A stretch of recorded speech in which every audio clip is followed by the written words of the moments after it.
Nós vamos falar um pouquinho sobre os chakras, que são os vórtices energéticos que nós temos no campo áurico.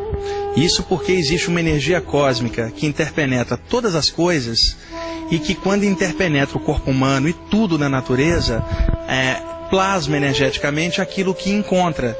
Então, em cada um de nós, com pensamentos e sentimentos diferentes, quando essas energias da natureza entram em nossos corpos, elas refletem naturalmente num campo energético aquilo que nós pensamos e sentimos. É isso que os antigos chamavam de aura, que é uma palavra que vem do latim, significando sopro de ar, porque nós podemos ficar vários dias sem comer, sobrevivemos, mas 5 minutos sem respirar, a vida acaba. Então, naturalmente, a principal fonte de entrada de vitalidade no corpo é a respiração. E quando nós respiramos, nós captamos do meio ambiente em volta as energias que vêm de cima, energias sutis, cósmicas, celestes. Mas os nossos pés também estão colados na terra e as energias mais densas sobem. E essas energias então se misturam no corpo humano com a própria energia da respiração, e a mistura dessas energias cria um campo energético em volta do corpo, daí a palavra latina aura, significando essa respiração, esse sopro vital que entra pela respiração. E nessa aura nós temos diversas aberturinhas por onde essas energias entram e saem. Essas aberturas, os antigos hindus chamaram de chakras. A nossa aura tem milhares de pontinhos por onde as energias entram e saem, num autêntico movimento respiratório psíquico, bioenergético, numa troca com as energias da natureza. Nós recebemos, além das energias celestes e da terra, energia do meio ambiente, das pessoas em torno, das árvores, dos minerais, vegetais e animais, numa troca constante, já que tudo na natureza é energia, e a própria ciência afirma que matéria é energia condensada e energia é matéria em estado livre radiante. Então a nossa aura, que é o campo energético, apresenta bilhões de pontinhos brilhantes por onde as energias entram e saem, os chakras. Entretanto, os antigos mestres da Índia, quando observavam pela clarividência esses pontos energéticos, notaram que 7 pontos se destacavam mais do que todos os outros. Um no topo da cabeça, testa, garganta, peito, meio da barriga, baixo ventre e a base da coluna. Então eles passaram a falar dos 7 grandes chakras. Não é que só hajam 7, mas 7 são chakras principais. E eles desconfiaram então por que haviam 7 centros energéticos mais brilhantes e maiores do que todos os outros. Quando eles foram investigar pela clarividência, notaram claramente que para cada um daqueles centros energéticos grandes estava conectada uma glândula do sistema endócrino. Como o sistema endócrino é composto de 7 glândulas, os hindus passaram a considerar que chakra de primeira divisão, chakra importante, é aquele que tem uma conexão direta com uma das glândulas do sistema endócrino. Como nós temos 7 glândulas, passaram a falar dos 7 chakras. Então cada um desses centros vitais está associado a uma das glândulas endócrinas. E o que é uma glândula endócrina?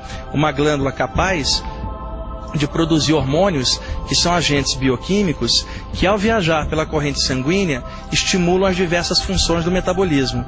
Para cada uma das glândulas, nós temos um chakra grande correlacionado. 7 glândulas, portanto, 7 chakras. Por exemplo, nós temos chakras das palmas das mãos. São chakras secundários, chakras das pontas dos dedos, cotovelos, plantas dos pés. São todos chakras secundários porque não tem ligação direta com o sistema glandular. Então, a partir de agora, eu vou relatar para vocês e explicar rapidamente, de forma didática, as funções de cada um desses chakras e as suas ligações correspondentes com as glândulas.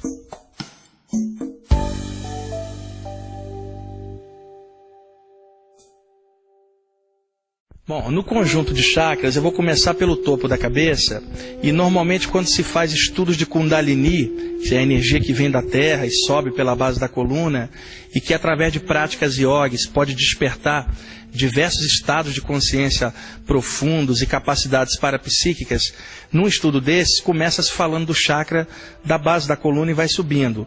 Entretanto, como é apenas um estudo sobre os chakras e não sobre Kundalini, eu posso começar por cima também, pelo chakra mais elevado, que está bem no meio do alto da cabeça, centímetros para fora, por onde entram as energias que vêm do espaço, do Sol, energia cósmica. Essas energias entram para energizar o cérebro e bem abaixo do cérebro, logo no meio do crânio, está uma glândula endócrina chamada glândula pineal, que também é chamada pela medicina de epífise, que é a glândula mais alta do sistema endócrino. A energia entra pelo topo da cabeça e vai incidir diretamente no cérebro e na glândula que está no centro da cabeça, abaixo do cérebro, que é a glândula pineal. Esse chakra do topo da cabeça recebe o seguinte nome, chakra coronário, ou chakra da coroa, e em sânscrito é chamado Sahasrara, o lótus das 1000 pétalas. É o chakra que lida com a função mental, portanto é o chakra responsável pela expansão da consciência, inspirações elevadas, ideias maiores que fluem para que a pessoa seja inspirada por valores que vêm do alto, de outros planos, vamos chamar assim.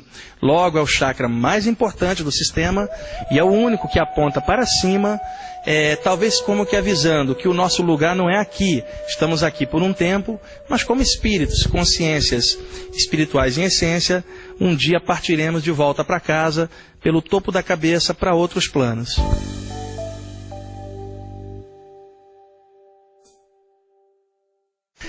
O segundo chakra descendo é o chakra frontal, na altura da testa. O chakra frontal energiza os olhos, o canal nasal e também a glândula hipófise, que também é chamada de pituitária, que é a glândula de comando do sistema endócrino. Se eu puxar uma linha reta para cá, eu vou encontrar a glândula hipófise um pouco abaixo e à frente da glândula pineal, também embaixo do cérebro, no meio do crânio. Esse chakra é o responsável pela clarividência, pelo aprendizado, a observação das coisas, a intuição, e é um chakra que muita gente sente como uma pulsação luminosa na testa. Muitas vezes a pessoa se pergunta, poxa, eu não tenho nada aqui na testa que seja mole para pulsar, de onde vem essa pulsação? É justamente a pulsação desse chakra da testa, que é o mais simples de trabalhar, porque como está perto dos olhos, e o sentido da visão é um sentido que a gente usa muito, exceção do cego, e o cego utiliza muito o sentido do tato e da audição para compensar a falta de visão, e em nós que enxergamos normalmente, 90% da energia mental escapa pela visão. Então a tendência nossa ao fechar os olhos é trazer as imagens para uma tela mental frontal interna, justamente sob a ação do chakra frontal.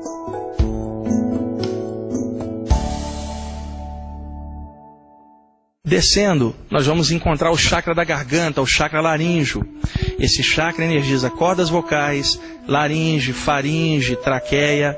Como energiza as cordas vocais, é o chakra responsável pela comunicação. É também um chakra que trabalha a mastigação, a salivação e a deglutição dos alimentos, que controla a boca. E também controlando a laringe, controla a parte média da respiração. Então, além da comunicação, esse chakra trabalha uma parte da respiração e uma parte do processo da alimentação, que começa na boca, na mastigação, deglutição e salivação. Esse chakra é também o chakra responsável pela expressão artística da pessoa. A pessoa cria na mente ou no coração e ela tenta expressar. Então, se ela não vai escrever ou falar, ela acaba pintando, desenhando ou fazendo uma escultura. Então, esse é o chakra responsável pela expressão artística de dentro para fora. No caso de médiums que desenvolve a psicofonia, esse chakra é muito importante nas sessões mediúnicas e também importante para todas as pessoas que se comunicam, e têm a expressão artística correspondente. A glândula que está ligada ao chakra da garganta é a glândula tireoide, a glândula de purificação e desintoxicação da corrente sanguínea.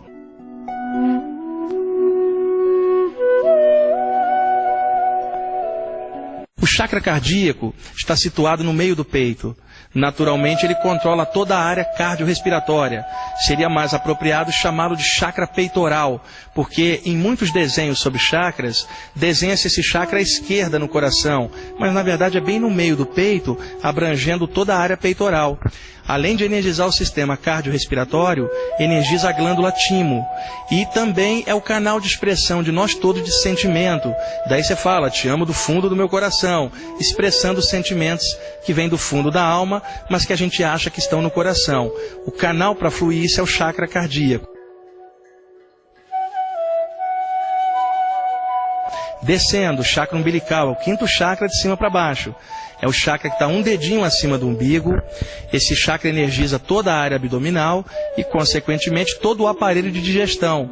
Então, esse chakra é o responsável em puxar a energia dos alimentos para espalhar para o sistema. É um chakra de grande vitalidade e funciona como uma espécie de radar psíquico. Por exemplo, num caso de um sensitivo desenvolvido, se ele vê um espírito ou alguma coisa, isto é o chakra frontal dando a clarividência. Mas se ele apenas sente e fala, eu não estou vendo, mas estou sentindo, é o chakra umbilical, que é como se fosse um radar, é cego, ele sente por aproximação. Então esse é um chakra que é hipersensível em médiuns e sensitivos em geral.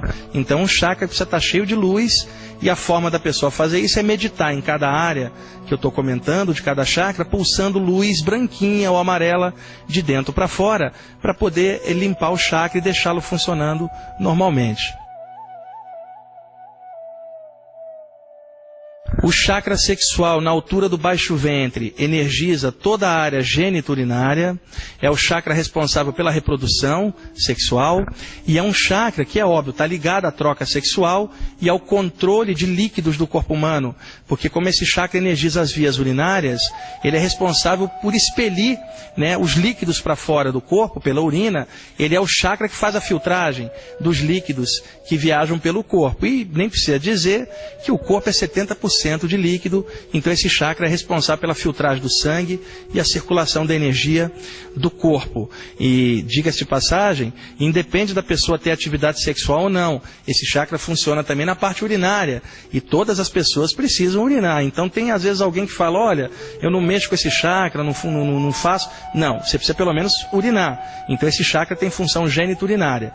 Outro detalhe importante, muitas escolas espiritualistas ocidentais evitam de falar do chakra sexual por motivo de pudor sexual. Mesmo nós estando no século XXI, ainda tem gente com a mente presa que não encara a sexualidade de frente. Então, para evitar isso, vários grupos substituem o chakra sexual e passam a falar do chakra do baço, que é um chakra secundário que está em cima do baço, que é chamado também de chakra esplênico, porque baço em inglês é spleen, daí o nome esplênico. É um chakra em cima do baço que capta energia para dentro da corrente sanguínea. Só que há um pequeno detalhe, o chakra do baço não está ligado a nenhuma das glândulas endócrinas, por isso não é considerado um dos chakras, um dos 7 principais, embora algumas doutrinas tenham colocado ele como um dos chakras e cortado o chakra sexual para poder justificar a contagem em 7 chakras.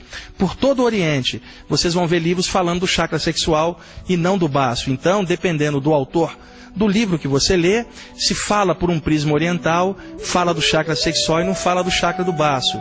Se o autor é ocidental e tem algum problema com a sexualidade, ele vai falar do chakra do baço para não ter que falar do chakra sexual, que ele não quer misturar com a parte espiritual, acha que uma coisa é separada da outra. Isso é um pequeno detalhe que todo estudante deve atentar a essa variação. E aí alguém pergunta, e qual é a verdade? É o baço ou o chakra sexual? O chakra sexual está ligado com as gônadas, testículos no homem, ovários na mulher. Então ele está ligado com glândulas endócrinas, enquanto que o chakra do baço não.